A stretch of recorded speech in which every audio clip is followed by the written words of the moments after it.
திரும்ப வந்துட்டே இருக்கும். ஒரு லேட்டிஸா இருந்தாலும் சரி, பூலியன் அல்ஜிப்ரா இருந்தாலும் சரி. இப்ப இது சின்ன ப்ரூஃப் இதுவும் என்ன சொல்றாங்கன்னா, prove that a plus a complement b equal to a plus b ன்னு ப்ரூவ் தட் பண்ண சொல்றோம். இது எப்படி பண்ணுவீங்க அப்படிங்கிற ஒரு ஐடியா. அப்ப எல்ஹெச்எஸ் சைட் நான் எடுத்துட்டேன். என்ன இருக்குது a plus a dash b ன்னு எடுத்துட்டேன். ஸோ ஆல்ரெடி எனக்கு அப்சர்வேஷன் தான் தெரியும். அப்சர்வேஷன் என்ன சொல்லுது a equal to a plus ab ன்னு எழுதுறதுனால இது அப்சர்வேஷன் தான் எனக்கு தெரியும் ஆல்ரெடி. அப்ப இந்த லா வந்து நான் இங்க அப்ளை பண்றேன். என்னது a க்கு பதிலா a plus ab plus already இங்க இருக்குது அந்த a க்கு பதிலா இது எழுதிக்கிறேன். a க்கு பதிலா இது எழுதிக்கிறேன். இங்க ஆல்ரெடி என்ன இருக்குது a dash b ன்னு இருக்குது. சரிங்களா? இதுக்கப்புறம் என்ன பண்ண போறேன் ஆப்ரேட்டர் ரெண்டுமே சேம் ஆப்ரேட்டர். இப்போ வந்து இந்த ஸ்டெப்ல வந்து நான் அசோசியேட் லா அப்ளை பண்றேன். இந்த லால தெரிஞ்சிட்டா தான் நமக்கு ஈஸி. என்ன லா எதனால மாடிஃபிகேஷன் ஆகுதுன்னு தெரியும். அதனால இந்த லா அப்ளை பண்றேன். அசோசியேட்டட் என்ன சொல்லுது a பிளஸ் இங்க பிராக்கெட் மாத்தி எழுத போறோம். ab plus a dash b ன்னு மாறும்.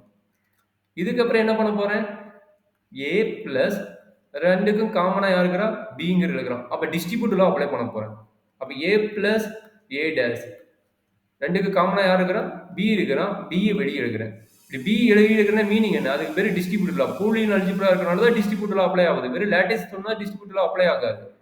லேட்டிஸ் என்னது டிஸ்ட்ரிபியூட்டட் லேட்டிஸ்னு சொல்லும்போது தான் டிஸ்ட்ரிபியூட் லா அப்ளை பண்ண முடியும். வெறும் லேட்டிஸ் சொல்லியிருந்தோம்னா டிஸ்ட்ரிபியூட் லா அப்ளை பண்ண முடியாது.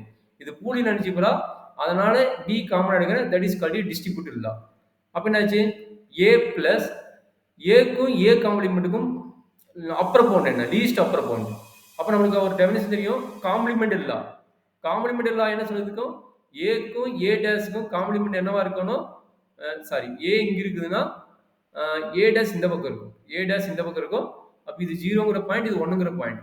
அப்ப ரெண்டுக்கும் அப்பர் பவுண்ட் என்னவா இருக்கும் 1 தான் இருக்கும் தவிர வேற எதுவுமே ரெண்டுக்கு நடுவுல வராது. அதுக்கு பேர் என்னது இதுக்கு பேர் டிஸ்ட்ரிபியூட்டிவ் லேட்டிஸ். இப்ப வரதுக்கு பேர் வந்து காம்ப்ளிமெண்டட் லேட்டிஸ். அப்ப a பிளஸ் a டேஷ் என்ன கிடைக்கும் 1 கிடைக்கும். அப்போ 1 டாட் b ன்னு ஆயிடும். இது எதனால நம்ம எழுதுறோம் காம்ப்ளிமெண்டட் லா ஆர் காம்ப்ளிமெண்டட் லேட்டிஸ்னால.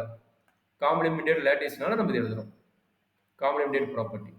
ஸோ அடுத்தது என்னது எகைன் ஆல்ரெடி பார்த்ததான் 1க்கும் பிக்கும் லோயஸ்ட் பவுண்ட். அப்போ இங்கே மேலே வந்து 1 இருக்கும் கீழே வந்து b இருக்கும் கரெக்டுங்களா. அப்போ இது ரெண்டுக்கும் கிரியேட்டஸ்ட் லோயர் பவுண்ட் என்னவா இருக்கும் b-ஆ இருக்கும். அப் a பிளஸ் b. அப்போ நம்ம ப்ரூஃப் வந்து பாருங்க a plus a dash b can be written as a plus b.